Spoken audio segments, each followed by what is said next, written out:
প্রতিনিধিত্ব করে না। আমরা বিশ্বাস করতে চাই তারা অতি উৎসাহী হয়ে ফুটেজ খাওয়ার আশায় এই কাজগুলো করছে, কিন্তু আমরা তখনই সেটা বিশ্বাস করতে পারবো যখন দেখবো এসব লোকদের বিরুদ্ধে ওই সেন্ট্রাল কমান্ড থেকে উপযুক্ত ব্যবস্থা নেওয়া হয়েছে।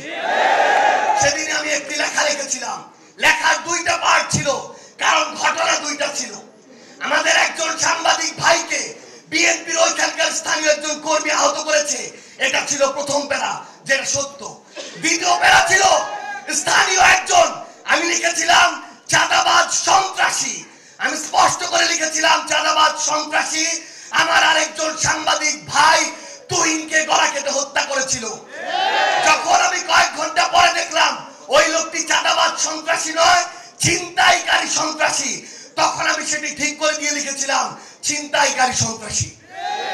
কিন্তু আজকে আমি দেখছি যে এই যে ট্যাগগুলো কিংবা এই যে মানুষগুলো যে অপকর্ম করেছিল, ওই চাঁদাবাজ, ওই সন্ত্রাসী, ওই ছিনতাইকারী, কেন ওই রকম স্থানীয় পর্যায়ের উপজেলার একজন দায়িত্বশীল সেই অপকর্মের দায়িত্ব নিজের গায়ে নিবে? এটা তো আমরা শুধু বিএনপি নয়, কোন রাজনৈতিক দলকে উদ্দেশ্য করে বলিনি।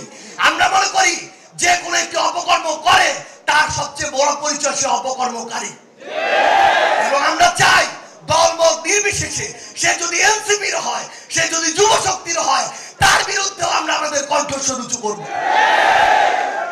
আমরা আমাদের মিডিয়ার যারা ভাইরা আছে, আমরা দেখেছি কয়েকদিন আগে কিভাবে মিডিয়া আবার ওই 5ই আগস্টের পূর্বের যে রূপ, সেই রূপ যে কোনো সময়ে উদ্দেশ্য প্রণোদিত ভাবে দেখাতে পারে। যেই লোক বাংলাদেশে তো নয়, বাংলাদেশ থেকে প্রায় 13,000 কিলোমিটার দূরে ওই ওয়াশিংটন ডিসিতে বসে থাকে, এই মিডিয়া সেই লোকের সাথে আমাদের মিটিং করিয়েছে।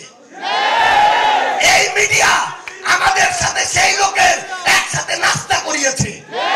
এই মিডিয়া আমাদের সাথে সেই লোকের একসাথে বৈঠক করিয়েছে।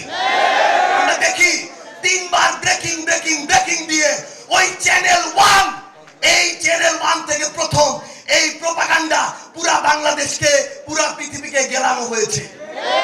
আমরা এখন ওই চ্যানেলের নাম দেখে শান্ত থাকবো না, আমরা দেখবো ওই চ্যানেলের মালিককে।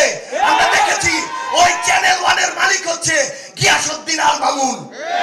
আমরা দেখবো ওই গিয়াসউদ্দিন আল মামুনরা কার ছত্র ছায়ায় এত বড় প্রোপাগান্ডা করার সাহস পায়। আমাদেরকে মিডিয়া কর্মীরা এটা পর্যন্ত বলেছে, ভাই আমরা কনফার্ম উনি দেশে নেই, কিন্তু উপরের চাপ আছে, আমাদেরকে ব্রেকিং দিতে হয়েছে।